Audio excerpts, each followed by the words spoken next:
Hey everybody, Ryan here from Music City Live. Welcome to NAMM 2025. This is Inside the Roadcase. I'm here with Derek from Revv, one of the owners. Amazing, Derek. Thank you so much for having us in, man. Thanks for coming by. This is a cool basement you have here, man. Yeah, it's, I first came to the NAMM show as like a tourist back in like 2010 or 2011.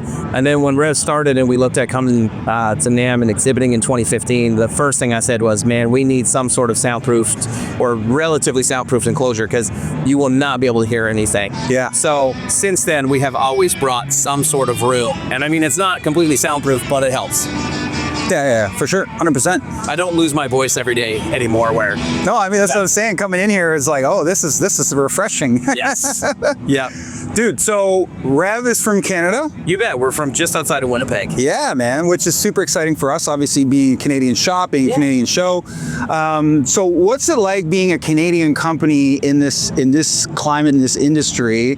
What's it like for you guys? I mean, it's great. Honestly, I find that Americans are really well adopting of anything from Canada. It's not like you're from, not to disparage them, but like you're not from China, you're not from India, you're not from somewhere where they think that the build quality is going to be lower or anything. They kind of look at us as their cousins. So things have been, well adopted that way, and Canadians are liked pretty much everywhere. So if you build cool stuff, it's pretty easy to get along with everybody, like most Canadians do. So Absolutely.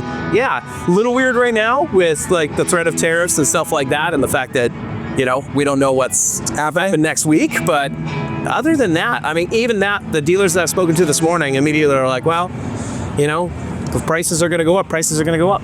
That's what it's going to be. Yeah, and it could very well be temporary if it does happen. Yeah. I mean, you don't know, right? The future is Yeah. You don't know what it is, but so I mean, give us a little like Cole's Notes history of Revv, why was it born? Where did it come from? Yep. So my partner Dan, who is our president and designer, his name's Dan Trudeau. So he was a singer in actually like a metal band and played a bit of guitar, and it started because he kept kind of going through guitar amps and was never really happy with whatever he got. Like he'd get a boogie and be like, yeah, this is the tone, this is what I love. And then like 2 months later he'd be like, okay, something's not quite right. And then he'd get a 5150, and he went through like everything imaginable. And he has a background in electronic engineering and worked as a millwright and building robotics for like fashioning drill bits for the oil field industry. And he just decided one day, okay, I'm gonna try to build my own amp. I've fixed a bunch for friends of mine. So he started designing what eventually became the Generator 120.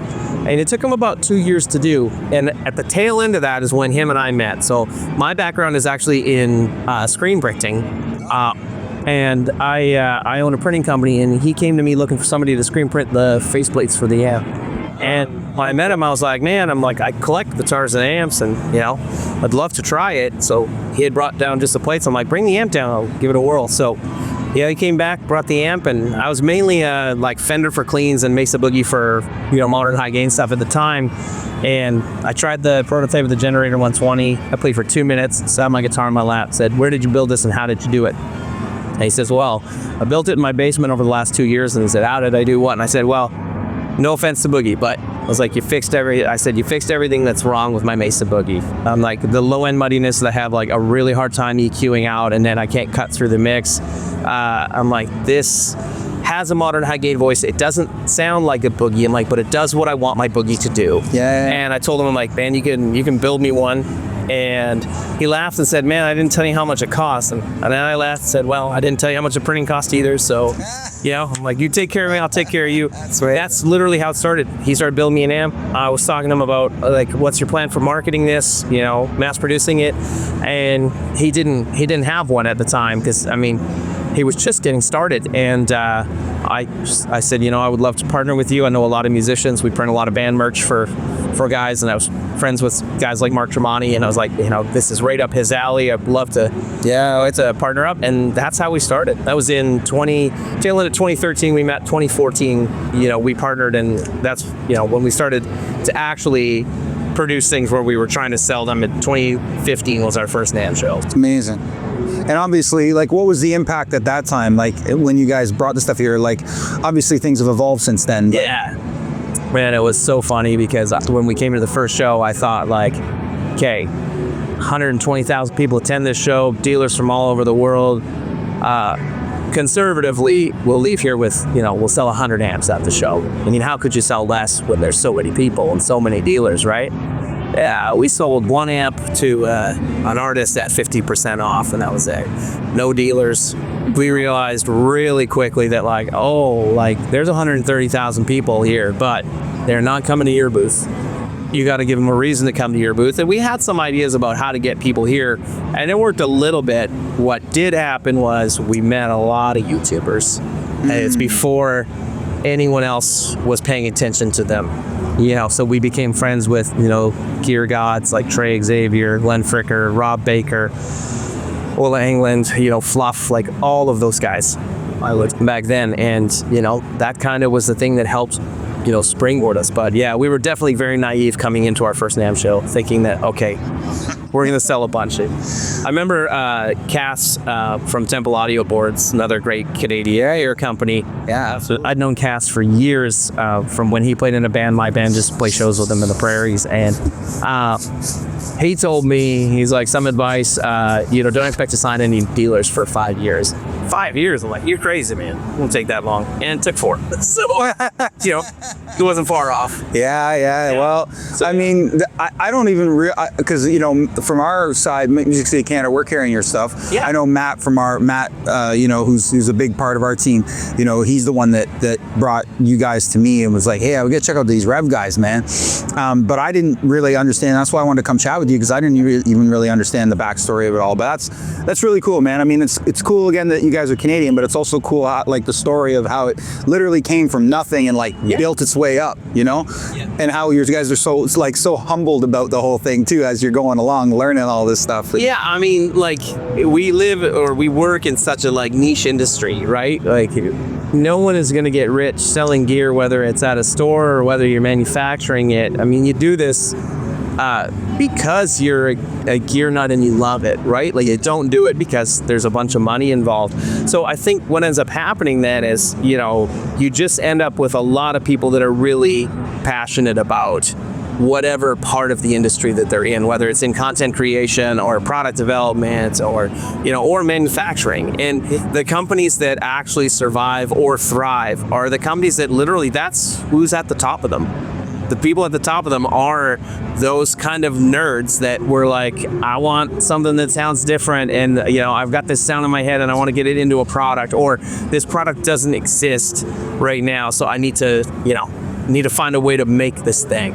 And and some of those products take off and companies get to be a decent size, but the more that I meet owners of bigger brands that I've known, and you realize very quickly, oh man, these are the same dudes that 20 years ago were where we are today. And, they just slowly grinding it out because they love it. Absolutely.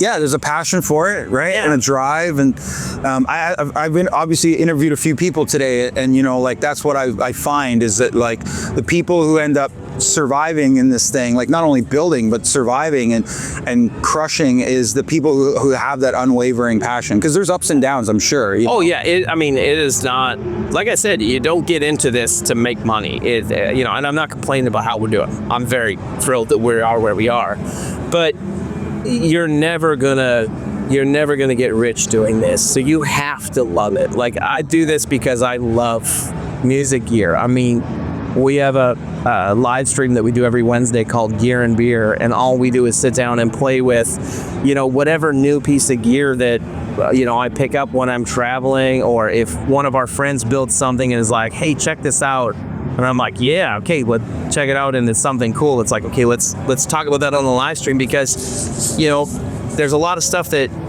exists that you'll never ever hear about. And again, that, it gives me an outlet to go drink beer and hey man, play with pedals and guitars and stuff that I don't get to do that during my regular work day. So I get it. Yeah. What's the Revv like, I mean, you talked a little bit about how he fixed some of the sounds and stuff, but like, what's the real, like the pedals even as an example, like what makes your stuff different? What's the Revv difference? Yeah, so Dan set out to design and to essentially create a new voice, right? Like a lot of other companies, when they're building stuff, this happens a lot in pedals where you get a lot of clones of like, this is a clone, this is a Blues Breaker clone, you know, this is a Tube Screamer clone. Dan, again, had a sound in his head that was different than, you know, there were elements, you know, that he liked about the 5150s and, you know, like that upper mid-range and that. There are elements that he loved about those, but, you know, things were just not quite right. So he literally created a new voice to the point where when you hear it, you won't be like, oh, that's a rectifier, that's a 5150, or that's a Fender, or that's a Vox, or whatever, you know. Now people will be like, oh yeah, I hear that, that's a Revv, right? So that's amazing. What I would say is, if you like Fender amps, you'll like our clean channel. You know, it's less like a Vox, more like a Fender. So it's got, you know, that would be the best way to describe it. Like Voxes to me are stiff, right, and a lot of top end. So it leans more towards Fender-y, but it's not as boomy in the low end as a Fender is. Like there's a nicer upper mid-range to Revv's clean channel. Cool. At least on either the Generator or the Dynamis. The crunch channel, I'd say, is like nothing like a Marshall, but it's a modern crunch sound. I mean, the Generator's a very modern sounding amp. Like it's not gonna sound vintagey at all. The third channel, if you like 5150s and you like that really like mid-focused, you know, metal sound, purple channel or the G3 pedal, that's going to get you there. And then the red channel, if you're a fan of like rectifiers, Uberschalls, amps like that, you're going to be more of a fan of our red channel. But again, it's quite a bit of difference in the low end between them. So yeah, so I'd say like that's what I normally tell people that never heard of us. Like if you like rectifiers, you'll probably like the red channel more than the purple channel. If you like 5150s, you're going to like the purple channel. So and going forward for you guys, like how do you guys come up with new products? Is it, you mentioned earlier, like, is there like there's a need and we fill, you know, try to fill the need, like, but what is it that sort of drives you guys to create new product? It's a lot of things, right? Like a lot of it is honestly just being kind of immersed in our industry and seeing like, okay, where is there a problem that we see could be solved, right? So like for example, when we did the D20 and the G20 amps, we saw a lot of people moving to modeling because of convenience, easy to fly with, you know, stability. Tube amps can be, you know, finicky, right?